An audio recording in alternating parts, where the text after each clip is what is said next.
back live here from CSUB this morning as we're getting ready for summer vacation. A lot of parents are wondering, well, what are my kids going to do all summer long? And there are some great local free resources just around the corner at the local branch of your Kern County Library. Yeah, joining us now is Fraud Radio with the Kern County Library to talk about kind of all the things that are going on this summer for our local students to utilize. Good morning. Thanks so much for joining us. Good morning. I'm so excited to be here. And oh my gosh, we have such a robust summer reading program. It's our annual program. I'm so excited to talk about it to you. That my is kids fantastic. get so excited for this every year. I mean, and really, you have them not just during the summer. They're all year long. In fact, I think we got some In-N-Out gift cards earlier this year. So don't forget about these reading challenges. But what is the summer reading challenge? So the summer reading challenge, it's super easy. It's our annual challenge.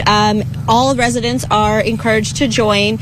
You just have to read for 10 books. You have to read 10 books or for 10 hours. You guys, the library is free. Like, it blows my mind. There's so many fun things at your local library, and it's just sitting there waiting for you to come explore. There's so much fun stuff. Also, we should say there's also AC in there, too. There is AC, yes. At all 22 locations, might I add. Yeah, so just talk a little bit about, we have this, you of course, your library. You want to support reading and kids getting in books and so forth.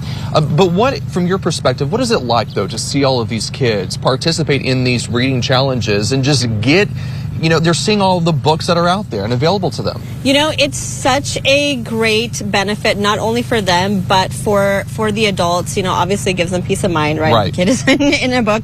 But not only that, it helps with their social, emotional skills, their cognitive skills. It helps with sleep, and different things like that. And it's so rewarding to see them so excited when they get their prizes for these reading challenges. So obviously, we're encouraging reading by incentivizing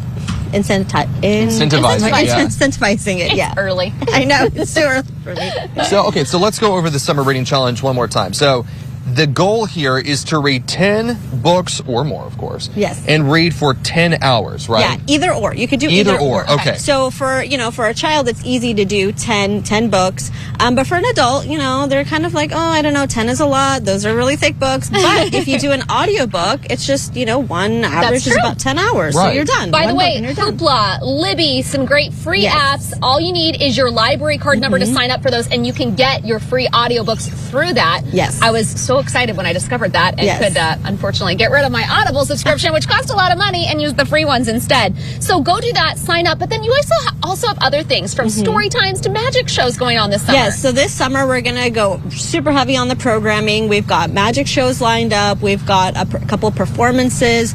Rudy Paris from The Voice will be here. The Magic of Josiah. We've got Natalia coming in to do a performance, and Louise Beltran Cruz is also going to be here with his percussion instrument. So it's going to be great. Not only that, but our staff is putting together craft activities, coloring activities, anything that will help you express your voice, which is the theme of this year's summer reading challenge. That's what I love, right? Is that when we think about how long summer vacation is for our students, it's like over 10 weeks. Even longer maybe for some school districts. There's a lot of time in between one school year and the next. And it's good to, keep our kids active, even if it's just for a little bit, each day, just getting their brains to stay active throughout the summer. And this is not only a great way for them to just have something to do this summer during the summer break, but it's also kind of showing them, expanding their minds and giving them maybe some, more opportunities for them to explore that they might not necessarily have during the school year. Right. I'm really glad that you bring that up, because summer slide is a big deal, especially after the pandemic. Right. Yep. And so, it's proven that kids who engage in summer reading often outperform kids who don't. And, literacy is such a big deal in Kern County, and I think this is just such a great way to combat that. Yeah. And if you think your kid does not like reading, I strongly believe it's because they haven't found a book that they love. And the library is the place to go. There are all kinds of books. My kids read Pokemon books, Dogman, Cat Kid books, but they are fantastic readers because they love to read. They're books that interest them.